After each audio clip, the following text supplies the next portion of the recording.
Hello viewers, আজকে আমি চলে আসলাম আপনাদের সবচেয়ে demandable lip tint which is রোটের পেপটাইড লিপ টিন্ট নিয়ে আজকে আমি কথা বলবো। সবগুলা সোয়াচেস ভিডিও আজকে আপনাদের দেখাবো। প্রথমে আমি দেখাবো রিবান, যেটা বেবি পিঙ্ক কালারের মধ্যে আছে অ্যান্ড কালারটা খুবই সুন্দর, একটা কিউট কালার। দেন আমি দেখাবো টোস্ট, যেটা একটা অরেঞ্জিশ টোনের মধ্যে আসে, খুবই সুন্দর একটা কালার। তারপরে দেখাবো শর্ট কেক, যেটা একদম পিঙ্ক, হট পিঙ্ক টাইপের একটা কালার, খুবই সুন্দর।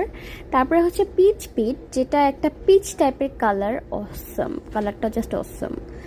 এরপর আমি দেখাবো সল্টি ট্যান, যেটা যে কোনো স্কিন টোনের আপুদের একদম পারফেক্টলি ম্যাচ করবে, খুবই সুন্দর একটা কালার। তারপরে আমি দেখাবো গোয়াবা স্প্রিটস, যেটা হচ্ছে একদম পিঙ্ক রানী গোলাপি টাইপের একটা কালার যেটাকে বলে। তারপরে আমি দেখাবো এসপ্রেসো, যেটা একদম ডিপ ব্রাউন কালারে আসে অ্যান্ড এটা কিন্তু খুব ট্রেন্ডি, ঠিক আছে। Last one is raspberry jelly, যেটা একদম ম্যাজেন্টা টাইপের টোনে আসে, খুবই সুন্দর একটা কালার। আপনিও যদি আপনার লিপকে প্লাম্পি অ্যান্ড অনেক বেশি জুসি দেখাইতে চান, তাহলে আপনিও নিয়ে নিন আপনার পছন্দের কালারটি। আজকের মতো আল্লাহ হাফিজ।